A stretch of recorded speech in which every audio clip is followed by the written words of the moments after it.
ऐसे नहीं सर। अच्छा। ओम नमामि विघ्नविनाशनं गणाधिपं गजाननं प्रसिद्धिसिद्धिदायकं वरप्रदं विनायकं नर्मदापुरं सुख्यातं देवाया दक्षिणे तटे सेवाश्रमे सुधारिता देवी नर्मदायै नमो नमः। प्रिय बंधु, माताओं, बहनों, भगवान शिव की कथा शिव पुराण में आप लोग बहुत सुनी और अभी हम आपके सामने स्कंद पुराण सुना रहे हैं। ये स्कंद पुराण में भी विशेष रूप से भगवान शिव की कथाएं हैं और भी अन्य त्योहारों की, व्रतों की हमने मंगलाचरण में बताया कि स्कंद पुराण का ध्येय क्या है, स्कंद पुराण के विशेष मुख्य बिंदु क्या है, वह हमने प्रथम प्रसंग में आपको सुनाया। आज हम आपको देखिए, कभी कभी क्या होता है, आदमी अभिमान के कारण, घमंड के कारण बहुत गलत कदम उठा लेता है। एक बार की कथा हम वह सुनाते हैं कि एक बार इंद्र के दरबार में गुरुजी का आना हुआ और इंद्र खड़े नहीं हुए, उनका सम्मान नहीं किया, गुरुजी नाराज होकर चले गए। और उसके बाद भाई पुरोहित गुरु का पद खाली हो गया तो फिर किसको बना दिया, कौन हो गए, फिर दूसरे को गुरु बनाया गया। तो उसने क्या गड़बड़ की है, कथा सुनिए आप। ये भी बड़ी विचित्र कथा है, संक्षेप रूप में भागवत में भी ये कथा दी गई है। स्कंद पुराण में किस प्रकार से है यह सुनिए। गुरु आए पर इंद्र ने उठ नहीं कीनो प्रणाम, रुष्ट हुए गुरु बृहस्पति, देखे अब परिणाम। इंद्र सभा होता था गायन, तभी बृहस्पति किया पदार्पण। नाच गान में डूबे सुरपति, आओ भगत ना पाई बृहस्पति। मान स्वयं कावती अपमाना, हुए तुरंत गुरुअंतर ध्याना। और बृहस्पति जी जो है रुष्ट हो गए, उन्होंने देखा कि मेरा अपमान हो गया तो तुरंत ही अंतर ध्यान हो गए।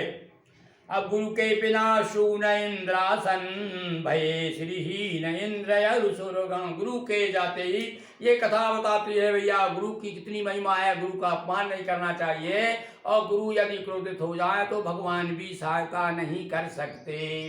गुरु की महिमा है। जो ही गुरु अंतर ध्यान हुए तो इंद्र श्रीहीन हो गए, सारे देवता भी जो मुरझा गए। देख समय बलि कीन चढ़ाई, हारे सभी देव समुदाय। और राक्षस तो या जो दुश्मन होते हैं वो कोई ना कोई कमजोरी देखते रहते हैं कि कहाँ पर हमारा दाव लगता है। उन्होंने देखा, अरे अब इनको जो मार्गदर्शक हैं वही गायब हैं, अब अकेले इधर क्या कर लेंगे। तो इन्होंने, राक्षसों ने मिलकर के, और राजा बलि ने राक्षसों को इकट्ठा किया। राजा बलि भी इनके भाई हैं, सौतेले भाई, तो इनका परस्पर चलता रहता था। तो ये भी चाहते थे कि मुझे इंद्रासन मिल जाए। तो इन्होंने इंद्र लोक पर चढ़ाई कर दी सब राक्षसों को साथ लेकर के। और रत्न सभी जा सिंधु समाये, स्वर्ग छोड़ सब देव सिधाये। और जब देखा कि राजा बलि हाथी पर सवार होकर के सेना लेकर के चढ़ाई कर दी है इंद्रलोक पर, सारे देवता डर के मारे भाग गए और इंद्र भी इधर उधर हो गया। और क्या हुआ देखिए कि जितने रत्न थे, जो भी अच्छी अच्छी वस्तुएं थी वहां पर, शोभाशाली और ऐश्वर्य जो था वहां का इंद्र का, सब गायब हो गया। सारे रत्न जो है समुद्र में चले गए। सभी देव तब हरि ढिंग आए, विनयावत हो शीस नवाए। बड़ी विपत्ति प्रभु हो सहाई, तब श्री हरि नवराय सुजाई। सारे रत्न चले गए वहां पर और समुद्र में। अब देवता लोग जाकर के प्रार्थना करते हैं कि महाराज क्या करें हम, फिर वो परेशानी में आ गए हैं, सारे राक्षसों ने हमला कर दिया है। तो कार्य सिद्धि हित प्रेम दिखाकर, सुलह करो असुरों से जाकर। हाँ, भगवान ने एक युक्ति बताई कि भैया देखो, कहना ये अटके सो खटके, अपना जब मतलब होता है तो वक्त पड़े बाका, तो गधे से भी कहो काका। तो यहाँ यही बात है, भगवान ने धीरे से युक्ति बताई, जाओ अब मेल मिलाप करो दुश्मनों से, किसी तरह से अपनी तरफ करो और जाकर के समुद्र का मंथन करो। विनयावत और इंद्र कहे तब बलि के पासा लिए ही ये मैत्री अभिलाषा विनयावत सुरपति श्रीहीना बलि जाना सुरपति अति दीना। अतः कहा हम भाई भाई अब से अपनी हुई मिताई। और भैया देखो मधुर वचन में भी मधुर वचन से जात मिट उत्तम जन अभिमान। कैसे? जैसे कि जो उष्ण दूध होता है उसमें पानी तले का छींटे पड़ जाते हैं ना, तो छींटे लगने से इस प्रकार से उफान कम हो जाती है। इसी प्रकार से मधुर वाणी में बहुत ताकत है। देखिए दुश्मनों को भी अपना बना लिया देवताओं ने, मीठी मीठी बातें करके। राजा बलि भी तैयार हो गए, अरे अपन तो भाई भाई हैं, चलो अपन मित्र हैं। सारे रत्न समाये सागर कहा इंद्र हम करें उजागर। इंद्र ने कहा भैया अपन एक काम करते हैं, अपने जितने कीमती कीमती जो चीजें हैं रत्न हैं वो सब समुद्र में चले गए हैं, तो अब क्या करें, उन्हें फिर से प्राप्त करना है, इसलिए अपन समुद्र मंथन करें। अतः करें दोनों गठबंधन मिलकर करें सिंधु का मंथन। अपन दोनों मिलकर के देवता और राक्षस दोनों असुर मिलकर के समुद्र का मंथन करेंगे। मंदरागिरी की बना मथानी मंदर गिरी की बना मथानी बासुकी की अरई सुहानी। अरई बनाइए बासुकी नाग की और मंदराचल पर्वत की मथानी बना करके। गांव में तो आप समझते हैं, जो लोग गांव के हैं वो जानते हैं किस प्रकार मथानी में और रख करके अरई से भाया करता है दूध से। दूध का जो दही होता है, दही को जब भिगोया जाता है तो उसमें से मक्खन निकलता है। लगा डूबने जब मंदराचल कच्छप रूप बने हरि संबल। वो मंदराचल तो ले आए सब लोगों ने मिलकर के और ला करके जो समुद्र में छोड़ा, तो सब वो मंदराचल बड़ा पहाड़ था पूरा का पूरा, डूबने लगा वो। अब जब पहाड़ ही डूब जाएगा तो कहाँ से अरई कैसे घूमेगी? मथानी का रूप में हम कैसे मंथन करेंगे? सारे लोग चिंतित हो गए। तब भगवान से प्रार्थना की, महाराज ये योजना तो हमको फैल नजर आ रही है। तब भगवान ने कच्छप बन करके, यहाँ पर भगवान का कच्छप का अवतार बताया गया है। बोलिए कच्छप भगवान की जय। कच्छप बन के भगवान मंदराचल को अपने पीठ पर धारण कर लिया और इस प्रकार से उसको थामे रहे। मंथन शुरू सिंधु में हलचल निकला पहले जहर हलाहल। और भैया जब मंथन किया गया तो सबसे पहले भाई देखो सारी जो भी कुछ हम प्रयास करते हैं तो पहले विकृति दूर आती है। तब देखो आप जब भजन करने जाएंगे बैठ करके जब और माला ही जपेंगे तो आपको ना जाने बुरी बुरी ना जाने कैसी भावनाएं, नाना प्रकार की कामनाएं, लोभ की, काम की और मन में आती रहेगी। भगवान की तरफ आपका मन नहीं लगेगा।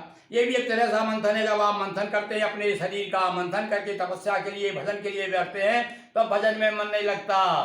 तब शुरू में तो मन इधर उधर भागता है, नाना प्रकार की कल्पनाएं हमारे सामने खड़ी हो जाती। पर कहा है विद्वानों ने कि भाई इससे डरना नहीं, अब पीछा नहीं छोड़ना है, लगे रहना है। तो एक दिन क्या होगा, जब लगे रहोगे नाम बजते रहो काम करते रहो, नाम और काम करते नाम भजते रहो काम करते रहो, पाप की वासनाओं से डरते रहो, नाम धन का खजाना बढ़ाते चलो, कृष्ण गोविंद गोपाल गाते चलो। इस प्रकार से आदमी लगा रहेगा तब तपस्या मिलेगी। तो यहाँ भी भैया सबसे पहले जब मंथन किया गया तो क्या निकला, हलाहल जहर निकला। इतना तीक्ष्ण तेज था उसका भी, सारा संसार जलने लगा, सारे लोग घबरा गए और जहर से। तब क्या हुआ, जलते देख सुरासुर साई पानी किया, जलते देख सुरासुर सारे और पानी किया शिव बन रखवारे। भगवान शिव ने रक्षा की, इसलिए भगवान का एक नाम नीलकंठ है। विषपाई है भगवान, सारे संसार की बुराई को अपने ऊपर ले लेते हैं, अपने भक्त की बुराई और दूर करते हैं और उनको जो है निष्कंटक बना देते हैं। चंद सुरभि अरु गौवे नाना प्रकट हुई ना जाय बखाना। और फिर तो उसके बाद में बहुत चंद्रमा निकला, वह बहुत सी गायें निकली, सुरभि तो निकली ही, साथ साथ में और भी कई गायें, बहुत सी गायें निकली वहाँ से, ऐसा स्कंद पुराण कहता है। और उच्च श्रवाए रावत हाथी, प्रगटे संग में 64 हाथी। एरावत के साथ साथ में और 64 हाथी और निकले उसमें से, समुद्र में से। केवल एरावती नहीं, 64 हाथी निकले। मदिरा भांग काकड़ा सिंगी, ले सुन गाजर प्रगटे संगी। और देखिए नई बात मिल रही भाई स्कंद पुराण में आप लोगों के लिए। कौन सी? अभी तक हम यही जानते हैं 14 रत्न निकले, यार इसके साथ साथ में गाजर जो हम खाते हैं, गाजर है, भांग है, और ये कौन कौन सी, लहसुन, लहसुन भी वहीं से निकला है। मदिरा भांग काकड़ा सिंगी, लहसुन गाजर प्रगटे संगी, 14 रतन प्रमुखता पाए, सागर रत्नाकर कहलाए। किंतु भैया प्रमुख रूप से और सब पहले जब उल्लेख किया जाता है रत्नों का तो 14 रत्नों की ही बात आती है। वैसे तो और भी निकले, बहुत सारे भी निकले हैं, और यहाँ तक बताया है। और आगे के पुराण में हमने अभी आपको कथा सुनाई थी क्या कि विष्णु पुराण में है शायद वो कथा, कि जब वो देवता लोग जब वो अमृत पी रहे थे, कुछ बूंदें गिरी, उस बूंदों से कुछ सुंदर सुंदर अप्सराएं, स्त्रियां पैदा हो गई, और उन स्त्रियों को ले जा करके और राक्षसों ने पाताल में जाके छिपा दिया था, और कहा कि हम जब जीत जाएंगे तब इनका भोग करेंगे।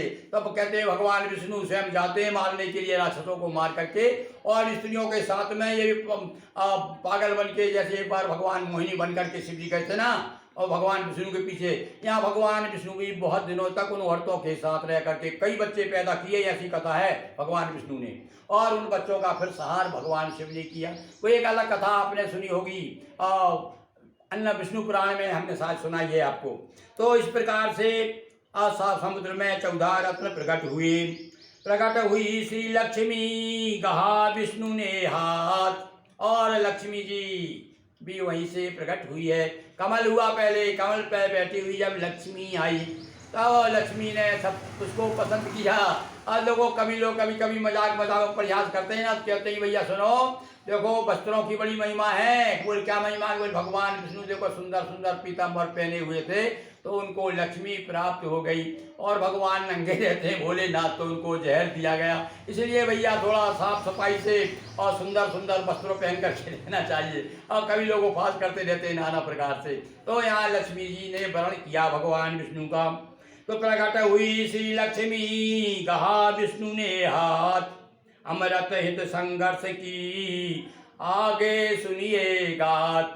बोलिए शिव शंकर की जय, उमापति महादेव की जय, नर्मदा मैया जी की जय, हर हर महादेव शंभो। हाँ, एक बार पुनः हम आपसे फिर आग्रह करते हैं, निश्चित रूप से इस बार तो हमारा आग्रह आप जरूर मानेंगे। हमारे चैनल को आप शेयर कीजिए, पहली बार देख रहे हैं तो सब्सक्राइब कीजिए और लाइक कीजिए, अन्य मित्रों को भी बताइए। देखें कितने मित्र और नए श्रोता जुड़ते हैं हमारे चैनल से, ताकि हमारा श्रम सार्थक हो। एक बार हमारे साथ पुनः भगवान शिव की जय जयकार कीजिए। बोलिए उमापति महादेव की जय, हर हर महादेव शंभो।